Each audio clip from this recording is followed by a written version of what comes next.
안녕하세요. 대한치과의사협회 황성현입니다. 보존 관련 보험 청구에 관해서 이제부터 이야기를 좀 드리도록 하겠습니다. 맨 먼저 나오는 게 이제 충전 부분에 치아 진정 처치와 보통 처치가 있는데, 치아 진정 처치는 과거 아말감 필링을 시행할 때 그 전에 시행한 GOE 충전의 GOE 필링의 개념으로 생각하시는 게 좋습니다.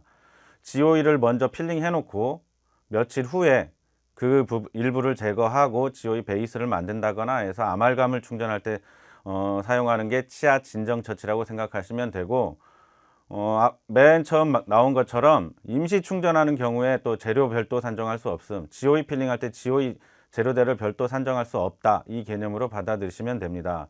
충전 당일 실시한 경우에는 또 별도 산정 불가. GOE 필링을 했더라도 그날 아말감 필링을 하게 되면 치아 진정 처치는 청구하지 못하고 아말감 필링에 연관된 아말감 충전을 청구하면 됩니다. 가장 중요한 게 이 비급여 진료를 목적으로 시행한 경우는 청구할 수 없다는 건데, 치아 진정 처치 다음에는 다음 진료가 아말감이나 지아이와 같은 보험 재료의 충전이 와야 됩니다. 이게 아니라 치아 진정 처치를 청구하고 다음 진료 넥스트 트리트먼트가 지아이가 아닌 레진이나 골드 인네이, 레진 인네이 같은 게 예정돼 있다면 이건 치아 진정 처치가 아니라 레진이나 인네이의 치료의 일부, 레진이나 인네이를 하기 위한 전 처치의 치료가 되어 치아 진정 처치의 청구가 불가능합니다. 보통 처치는 우식을 제거하지 않고 충전을 한다거나 뭔가 모르는 걸 했는데 이 치아 경조지게 했을 때라고 생각하시면 됩니다. 발수 전 치수 일부를 제거하는 경우, 환자가 와서 아파서 왔는데 치아에 구멍만 내고 거기에 FC 커튼이든 일반 커튼이든 넣고 그냥 보낼 때, 이럴 때 보통 처치를 또 청구하게 되고, 발치를 중단했을 경우나, 또 하나는 이제 치수 절단할 때 FC 체인지, 흔히 FC 체인지 할 때 그 FC 체인지는 보통 처치를 청구하게 됩니다. 재료대 별도 산정이 불가능하며 마취, 엑스레이, 투약이 선택적으로 산정이 가능하다. 근관치료 첫날 오프닝만 하고 딱 구멍만 뚫고 거기에 약재를 넣고 보내는 경우에 보통 처치를 산정하게 되는데, 이럴 때 근관치료를 위한 마취, 또 치료 전 엑스레이, 환자가 아파서 왔으면 투약 같은 게 보험 청구가 가능하다는 것입니다. 또 하나 이제 재밌는 고시가 엑스레이 촬영 없이 실시한 근관치료는 보통 처치로 산정한다. 이런 경우는 없겠지만 과거에 근관치료를 하면서 엑스레이를 한 장도 안 찍고 시행한 경우가 있어서 이런 고시가 생겼습니다. 치수 복조는 치수 노출의 우려가 있거나 우려가 있을 때 다이칼과 같은 칼슘 하이드록사이드 제제가 일반적이겠지만 치수 복조제를 사용하여 진정을 시켜주는 경우 산정하게 되며, 충전 당일에는 치수 복조를 인정하지 않습니다. 치아 진정 처치와 마찬가지로 치수 복조를 시행한 당일날 지아이나 아말감을 하면 지아이와 아말감에 관련된 충전을 청구해야 됩니다. 이 또한 비급여 진료, 레진이나 인네이를 목적으로 한 경우엔 청구할 수 없습니다. 즉처와 충전이라는 메뉴를 우리가 조금 보험 청구, 특히 이제 보존 영역에서 알아둬야 되는데, 보험 프로그램 상에서 좀 메뉴가 다르긴 한데, 즉처는 즉충이라고 하는 경우도 있고, 아무튼 즉처, 충전, 이 두 가지 메뉴가 프로그램 상에서 많이 나오고, 강의나 책에서 기술할 때도 이 즉처, 충전 이런 용어를 많이 쓰게 됩니다. 즉처는 즉일 충전 처치와 충전료, 그 다음에 충전 재료대, 이렇게 구성되어 있고, 충전은 즉일 충전 처치 대신에 와동 형성료가 들어가 있습니다. 그래서 보험 프로그램에서 즉처를 클릭하면 즉처 충전 재료대, 충전을 클릭하면 와동 형성 충전 재료대, 이렇게 세 가지씩 묶여 있다라고 생각하시면 됩니다.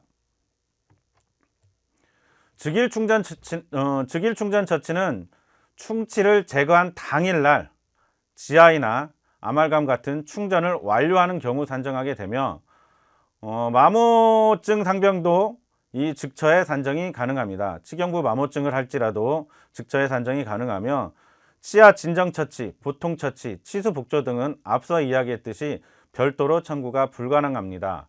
또한 이 즉처를 하게 되면 면수대로, 아말감이나 자가중화병 지아이 레진을 하게 되면 치아 면수대로 충전을 따로 청구해야 되기 때문에 차팅을 함에 있어서 면을 기록해 주는 게 좋습니다.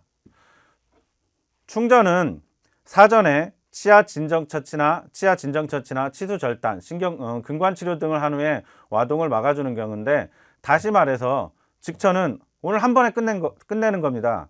필링을 한 번에 끝내는 거고, 충전이라는 개념은 한 번 이전에 내원했던 경험이 있고, 그 내원했던 때 뭐 치아 진정 처치를 했거나 치수 복조를 했거나 치수 절단 아니면 근관 치료를 진행했을 때 이 이후에 와동을 막아주는 경우라고 생각하시면 됩니다. 이 또한 면수대로 청구가 가능하기 때문에 차트에 면을 기록해 주는 게 좋고, 이 충전의 고시 중에 하나는 1개월 이내에 재치료라는 경우에는 와동 형성과 충전, 앞서 얘기했던 충전을 클릭하면 뜨는 메뉴입니다. 와동 형성, 충전은 50% 산정하고 재료 때는 100% 다시 산정이 가능합니다.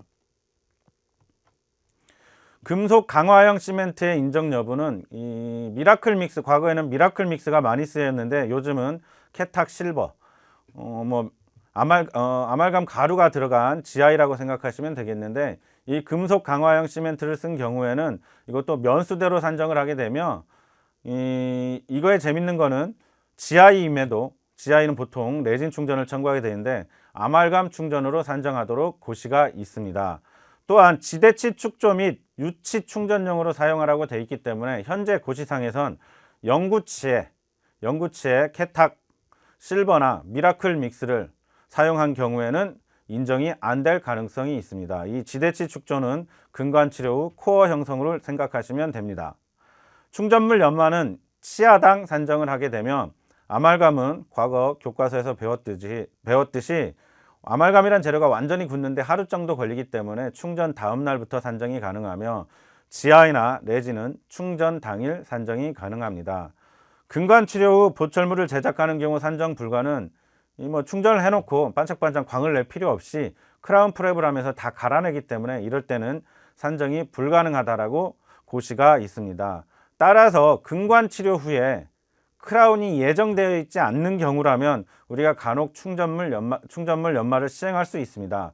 이런 경우에는 특별히 내역 설명을 크라운이 예정되어 있지 않다고 내역 설명을 달아주고 충전물 연마를 청구해야 되겠습니다. 수복물 제거는 간단과 복잡이 있는데, 기공소에서 만든 것, 특히 이제 주조 과정을 거친 걸 복잡이라고 생각하시고, 주조 과정을 안 거친 거라면 인레이나 온레이, 크라운, 레진 인레이나 세라믹 인레이 같은 거, 올세라믹 같은 경우는 주조 과정이 없지만 인레이, 온레이, 크라운 이런 것들이 복잡에 들어가고, 아말감, GI, 레진, SS 크라운, 공간 유지 장치 등이 수복물 제거 간단에 들어가게 됩니다. 복잡에 이제 브릿지를 제거한 경우에 이제 횟수 산정이 있는데, 지대치와 지대치 사이의 인공치는 하나로만 인정하게 됩니다. 6번이 미싱된 5, 6, 7, 3번 브릿지라면 수복물 제거 복잡 3을 청구하게 돼 있고, 요게 이제 에러가 많이 나오는 경우가 13과 23을 지대치로 하는 6번 브릿지를 예상할 수 있습니다. 이 경우에 13과 23 지대치는 하나씩 산정을 하고, 그 사이에 인공치는 4개지만 지대치 사이의 인공치는 무조건 하나로 인정하기 때문에 13과 23 지대치의 6번 브릿지를 제거한 경우에 수복물 제거 복잡 3을 산정하게 되어 있습니다. 포스트 제거는 과거 이제 시무사라에서 나온 건데, 근관 치료를 하면서 크라운을 제거하고 포스트를 제거하고 지피콘을 제거했을 때 높은 수가는 100%, 나머지 두 개는 50%씩 산정한다는 사례가 있습니다. 이 와동 분류는 그림에 나와 있는 대로 하면 되고, 요 부분만 조심하면 됩니다. 동일 와동에 교환면에 오캐비티 교환면에 와동이 하나씩 있을 때는 이 경우에도 1면만 산정한다.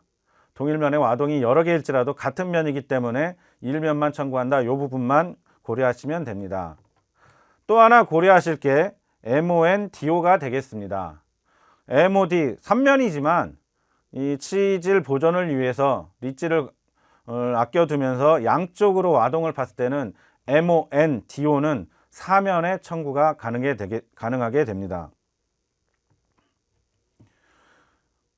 전치부, 구치부 나오는데 M, O, L, MON, DO, MOD, DO, MF 이런 부분들을 차팅을 꼭 해주시는 게 좋습니다. 아말감, 즉처, 아말감 충전 이런 식으로 표현을 하고 거기에 뭐 MI 아말감 즉처, MO GI 충전 이런 식으로 차팅을 해주는 게 좋습니다.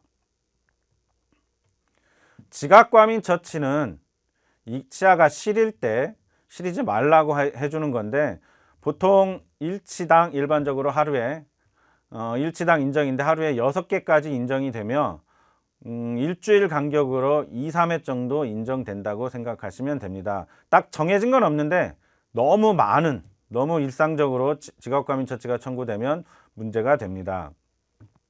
충전 또는 보철 등의 과정에 사용한 것은 인정되지 않습니다. 제가 엊그제 인네일 했는데 그 인네일한 치아가 시려. 그래서 이런 약제를 바르면 그런 경우는 인정하지 않습니다. 아말감, GI와 같은 보험이 되는 재료를 했을 때도 마찬가지입니다. 보통 이제 글루마나 불소를 이용한 경우 많이 청구하게 되고 치주 치료 시 실효한 경우 일률적으로 이걸 청구하게 되면 인정되지 않으며 보통은 치주 치료를 시행한 부위에 일주일 후에 청구를 하면 인정이 되는데 이걸 치주 치료 후 처치와 또 개념이 혼란스러울 수 있기 때문에 치주 치료 시 지각과민 처치는 조금 애매한 경우가 많다라고 이해하시는 게 좋습니다. 지각과민 처치와 관련하여 재미있는 고시가 하나 있는데 불소를 이용한 치아 우식증 예방 처치는 다음과 같은 4가지 경우에 지각과민 처치를 산정한다고 했는데 두경부 방사선 치료 환자, 쉐그렌 증후군 환자, 구강 건조증에 예가 나오고 있습니다. 장애인으로 등록되어 있는 뇌병변 장애인, 지적장애인, 정신장애인, 자폐성 장애인에서 우식 예방을 위해서 충치 예방을 위해서 불소 도포한 경우 지각과민 처치에 산정이 가능합니다. 이 고시에 재밌는 건 치아 개수도 한정 짓지 않았으며 재치료를 했을 때 어떻게 된다는 고시도 없습니다. 고시가 있긴 한데 저도 한 번도 사용해보지 않은 경우라 실제 저런 환자들, 가나다라에 해당되는 환자를 제가 접해보지 못해서 이런 경우에 심평원에서 어떻게 반응할지는 잘 모르겠습니다. 지각과민 처치의 또 다른 메뉴가 하나 또 있습니다. 앞에 나온 거를 보통 지각과민 처치 간단이라고 이야기하는 경우가 많고 지금 나오는 건 지각과민 처치 복잡이라고 이야기하는데 수가가 몇 배 정도 차이가 납니다. 일반적으로 지각과민 처치에 효과가 있다고 된 레이저나 아니면 본딩 에이전트, 덴틴 어디시브를 발랐을 때 청구가 가능하며 이게 좀 복잡합니다. 일치는 100% 산정하고 하루에 6개까지 가능한데 두 번째부터는 20% 산정이 가능합니다. 하루에 6개를 치료해도 실제 청구는 2개밖에 청구를 할 수 없습니다.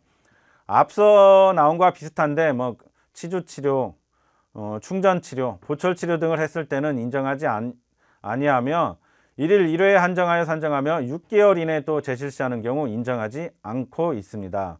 앞서 말한 지각과민 처치 간단과 이 복잡을 같이 하게 된 경우엔 비싼 거, 주된 처치는 보통 수가가 높은 걸 말합니다. 수가가 높은 건 지금 나온 차-사-나 어렵습니다. 말이 지각과민 처치 복잡이라고 생각하시면 됩니다. 보철물 재부착은 타 의원의 보철물 또는 오래된 보철물 탈락 시 적용. 이 말대로 무언가 보철물이 떨어져 왔을 때 인네이, 크라운, 브릿지 등이 떨어져 왔을 때 이걸 붙여주는 경우인데 재료대는 별도 산정할 수 없고 지대치 개수대로 산정이 가능합니다. 과거에 라미네이트나 올세라믹 같은 경우에도 이 보험으로 메릴랜드 브릿지에서 심사 사례가 있는데 메릴랜드 브릿지에서 접착 과정을 이용해서 보철물 재부착을 한 경우에도 비급여로 인정하지 아니하고 이 보철물 재부착 보험 청구를 하라는 심의 사례가 있습니다. 교합 조정술은 보통 하루에 4개 치아까지 가능하며 이게 하루에 4개 치아까지 산정 가능하다는 심사 지침이 있습니다. 동일 부위에 치석 제거, 교합 조정술을 같이 한 경우에도 둘 다 100%를 인정하며 충전 치료, 아말감 직처나 아말감 충전 이런 게 시행된 날 해당 차에 교합 조정술을 청구하는 경우 인정하지 아니합니다. 잠관 고정술과 교합 조정술을 같이 시행한 경우 보통 100%, 50%를 적용합니다. 러버댐은 2락당 산정합니다. 따라서 같은 날 16번과 26번을 러버댐을 장착했다. 그러면 러버댐 장착 이름만 인정되지만 16번과 46번을 장착하게 되면 같은 재료를 사용했을지라도 러버댐 장착 이외에 청구가 가능합니다. 과거에는 분할하여 사용하거나 소독하여 재사용하는 경우는 인정하지 않는다는 문구가 있었는데 이 문구는 현재 삭제되었습니다. 치아 파절편 제거는 부러진 치아를 덜렁거리는 치아 파절편을 아니면 금이가 있는 치아 파절편을 제거하는 경우라고 생각하시면 되고, 이때 마취나 방사선 촬영을 같이 하였다면 산정 가능합니다. 치아 파절편 제거를 하면서 근관 치료를 하는 경우 치아 파절편 제거, 발수 모두 100% 산정이 가능합니다. 치수 절단은 치료 후 FC 교환은 앞서 이야기했듯이 보통 처치로 청구가 가능하게 되며, 치수 절단에 사용한 재료대 FC나 CP 같은 경우에 별도 산정은 불가능합니다. 치수 절단을 하면서 아말감 충전을 하게 되면 치수 절단과 충전, 앞서 얘기한 아말감 충전, 와동 형성 재료대 충전 100%씩을 전부 산정하게 됩니다. 부분 치수 절단술이라는 행위가 몇 해 전에 신의료 기술을 통과했는데, 수산화 칼슘을 이용하여 부분 치수 절단술을 시행하는 경우 치수 절단으로 청구한다라고 고시가 시행되었습니다. 현재 MTA를 이용한 부분 치수 절단술은 MTA가 치수 절단 아니면 치수 복조에 이런 목적에 허가된 재료가 없어서 심평원의 심사가 보류되어 있는 상황입니다. 발수는 실제 근관수대로 발수 완료일에 산정을 하게 되면, 이 근관치료는 이 치수절단 이후에 나오는 대부분의 근관치료 행위 내용은 근관당 산정이기 때문에 1근관당 근관수를 반드시 기록해 두는 게 좋습니다.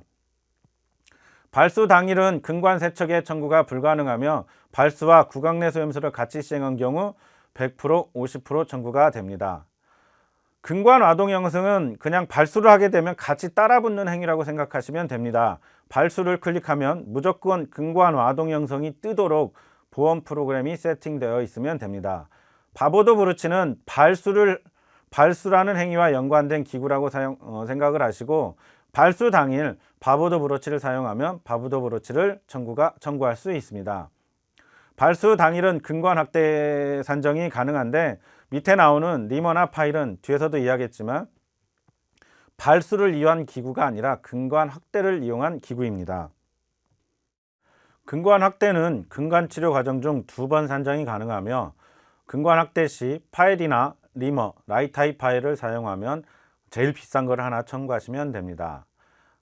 파일이나 리머는 근관당 산정임에 비해서 라이타입 파일은 일치당 산정인데, 그래도 일치당 산정되는 라이타입 파일의 수가가 더 높기 때문에 전동형 라이타입 파일을 사용한 경우라면 라이타입 파일을 청구하시면 됩니다. 앞서 이야기했듯이 바보도 브로치는 발수에 사용하는 기구이고, 파일은 근관 확대에 사용하는 기구입니다. 파일을 청구하고 싶다면, 오늘 파일을 청구하고 싶다면 근관 확대라는 행위가 들어가야 됩니다. 근관 성형은 근관 확대와 더불어 1회 산정이 가능하며, 이 유치에서 근관 확대는 감염 근관, 영구치 교환 시기가 많이 남아있는 경우 근관 확대의 산정이 가능합니다. 감염 근관은 상병명 K04.7을 적용하시면 됩니다. 근관 세척은 통상 2-3일 간격으로 5회 정도 인정되며, 그 이상을 하는 경우 내역 설명이 필요합니다. 상병명 K04.6과 K04.7을 적용하는 경우라면 5회 이상의 근관 세척을 하는 경우 적절할 것이라고 생각되며, 이때는 근관 치료가 길어지는 이유를 내역 설명을 달아주시는 게 좋습니다. 이 근관 세척은 발수와 근관 충전 시에는 산정이 불가능하며, 이 발수와 비슷한 개념으로 생각할 수 있는 지피콘을 제거하는 근관 내 기존 충전물 제거 시에는 청구가 가능합니다. 근관 세척을 시행하면서 구강 내 소염술을 시행한 경우에는 100% 50%가 적용됩니다. 근관장 측정 검사는 근관치료 전 과정 중 1회만 산정하며, 이 근관장을 차트에 기록해 두는 건 매우 중요합니다. 이유는 앞서 이야기했듯이 근관치료는 전부 근관당 산정인데, 이 근관장을 적어 두는 게 그 치아의 근관수를 기록하는 근거가 됩니다. 상학 제1대구치에 MB1, MB2, DB, 이렇게 해서 근관 길이를 적어준다면 4근관을 청구하게 되는 거고, MB, DB, P 이렇게 기록을 하고 길이를 적어주게 되면 3근관을 청구하게 됩니다. 근관장 측정 검사 시 방사선 촬영을 하게 되면 이 부분에 대한 청구는 가능합니다. 근관 충전은 단순과 가압이 있는데, 단순은 연구치의 싱글콘 테크닉이나 유치에서 주로 많이 하는 비타펙스 근관 충전을 생각하시면 됩니다. 가압 근관 충전은 보통 측방가압이나 수직가압을 이용하는 경우이며, 엔도실과 같은 MTA 실러를 사용한 경우에도 가압 근관 충전이 인정됩니다. 치근단 절제술 당시 근관 충전 혹은 당일 발수 근충을 하게 되면 둘 다 인정이 가능하게 됩니다. 응급근관 처치는 앞서 이야기한 보통 처치와 같은 개념입니다. 근관 치료를 하면서 구멍만 내고 보냈다. 그렇게 되면 보통 처치를 청구하라고 돼 있는데, 응급근관 처치, 응급이란 단어를 붙여가지고 아파서 왔을 때 구멍만 뚫고 보내는 경우에는 이 응급근관 처치를 산정하게 됩니다. 보통 처치보다 약 5배가량 수가가 비싸기 때문에 환자가 치수기원의 통증으로 와서 근관 와동만 형성하고 보내는 경우라면 마취와 더불어 응급근관 처치를 청구하게 되면 되고, 응급근관 처치는 대신에 당일날 발수를 시행한 경우 발수를 청구한다면 인정되지 아니하며, 상병명은 나오는 치수기원의 급성 근단성 치주염 K04.4 엔도 근관치료 기원에 아주 아플 때 쓰는 상병명이라고 생각하시면 되고, K04.4가 응급근관처치와 어울리는 적절한 상병명이라고 생각하시면 됩니다. 당일 발수 근충은 발수 당일날 근관 충전을 시행하는 경우입니다. 이게 우리가 교과서에서 배웠던 원비지트 엔도와는 좀 다릅니다. 당일 발수 근충, 발수를 시행한 날 충전인데, 발수 전에 환자가 이전에 보통 처치나 응급근관 처치, 치아에 구멍만 낸 경우 그 다음번에 와서 발수부터 시작을 해서 근관 충전을 하는 경우라도 당일 발수 근관 충전이 가능하기 때문에 이 원비지트 엔도와 완전히 같다라는 개념은 갖지 않는 게 좋습니다. 당일 발수 근충은 발수, 근관 확대, 근관장 측정, 근관 성형, 근관 세청, 근관 충전 모든 행위를 포함하는 개념이기 때문에 바보드 브로치나 파일의 청구가 사용했다면 가능합니다. 근관 내 기존 충전물 제거는 리엔도 재근관 치료 시 지피콘을 제거하는 경우라고 생각하시면 되고, 당연히 발수는 인정되지 않으며, 이 근관 내 기존 충전물에 재밌는 건 발수를 청구하면 근관 와동 형성과 함께 청구가 되고, 근관 내 기존 충전물 제거를 청구하게 되면 반드시 근관 세척이 따라 붙는다고 생각하시면 됩니다. 기간에 따른 재근관 치료 용어가 고시가 나오는데, 근관 치료 완료 후 1개월 이내에 재실시하는 근관 치료를 하는 경우에 100% 산정하다는 고시가 있었습니다. 과거에는 근관 치료 행위 50%만 산정하다라는 고시가 있었는데, 이게 없어지고 2015년부터는 100% 산정이 가능해졌습니다. 치면 열구 전색, 실란트는 이 재료대 산적은 불가능하며 러버댐 장착이 포함된 행위이기 때문에 치면 열구 전색과 러버댐 장착을 함께 시행해서 청구하게 되면 러버댐 장착은 인정하지 아니합니다. 치면 열구 전색은 무조건 상병명 Z29.8 보험 청구 프로그램을 클릭하면 알아서 뜹니다. Z29.8 무조건 치면 열구 전색과 함께 적용되는 상병명입니다.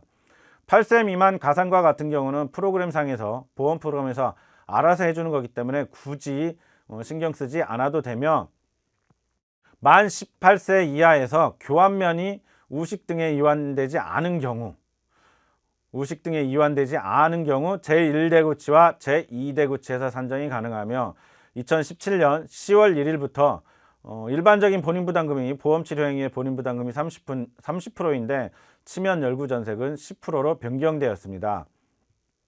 또 하나 재밌는 사실은 탈락 및 파절로 2년 이내에 동일 의료기관에서 재치료하는 경우 진찰료만 산정을 할 수 있습니다. 이 동일 의료기관이기 때문에 타 의료기관, 다른 치과에서 2년 이내에 시행한 걸 새로 하는 경우에는 치면 열구 전색의 재청구가 가능합니다.